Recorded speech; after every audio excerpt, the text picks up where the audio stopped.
Hi friends, welcome to home foods. ఈరోజు మీకు ఎంతో healthy and tasty ice cream చూపించబోతున్నాను. బాదాంలతో ఇలా ఐస్ క్రీమ్ చేసి పెట్టారంటే పిల్లలు చాలా ఇష్టంగా తింటారు. చాలామందికి బాదాం విడిగా తినటం ఇష్టం ఉండదు. అలాంటి వాళ్ళు ఇలా ఐస్ క్రీమ్ చేసి పెట్టారంటే చాలా ఇష్టంగా తింటారు. నేను చెప్పే కొలతలు, టిప్స్ ఫాలో అవుతూ చేశారంటే ఐస్ క్రీమ్ ఇలా సాఫ్ట్గా, క్రీమీగా, చాలా టేస్టీగా వస్తుంది. ముందుగా ఒక కప్పు బాదాం తీసుకోవాలి, లేదా హాఫ్ కప్పు బాదాం పప్పు, హాఫ్ కప్పు జీడిపప్పు తీసుకొని 1కి 2 సార్లు నీళ్లు పోసి బాగా కడగాలి. వీటిపైన ఉండే దుమ్ము అంతా పోవాలి. వీలైతే గోరువెచ్చని నీళ్ళతో బాగా కడగండి. ఇలా కడిగిన తర్వాత ఒక మిక్సింగ్ బౌల్ తీసుకొని నిండుగా నీళ్లు పోసి కనీసం ఒక 8 గంటలు నానబెట్టుకోవాలి. ఒక 8 అవర్స్ తర్వాత ఈ బాదం పప్పుల పైన ఉండే స్కిన్ మొత్తం వచ్చేస్తుంది. వీటన్నిటిని ఇలా స్కిన్ తీసి పక్కన పెట్టుకోవాలి.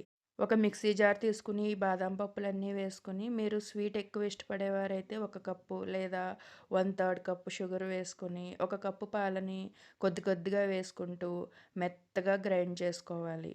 ఈ ఐస్ క్రీమ్ మొత్తం నేను ఇంట్లో ఉండే ఇంగ్రీడియంట్స్‌తోనే ప్రిపేర్ చేశాను. ఒక 2 కప్స్ పాల మీద మీగడ వేసుకోవాలి. మీరు రెడీమేడ్‌గా తీసుకునే మిల్క్ క్రీమ్ అయితే ఇలా మిక్సీ పట్టాల్సిన అవసరం లేదు. ఇది సాఫ్ట్‌గా అవ్వటానికి కొద్దిగా వాటర్ వేసుకుని మెత్తగా అయ్యే వరకు మిక్సీ పట్టుకోవాలి. ఇలా క్రీమీగా వచ్చేయాలి. మధ్య మధ్యలో ఆగుతూ మిక్సీ పట్టుకోండి, ఒకేసారి మిక్సీ పట్టకుండా. మీరు రెడీమేడ్‌గా తెచ్చుకున్న మిల్క్ క్రీమ్ అయితే డైరెక్ట్ ఇలా మిక్సీ జార్‌లో వేసేసుకొని, ముందుగా ప్రిపేర్ చేసి పెట్టుకున్న బాదాం పేస్ట్‌ని 1/4 కప్పు కాచి చల్లార్చిన పాలని వేసుకొని, ఇలా క్రీమీగా సాఫ్ట్‌గా మిక్సీ పట్టుకోవాలి. ఈ ఐస్ క్రీమ్ మొత్తం కాచి చల్లార్చిన పాలు మాత్రమే వాడాలి.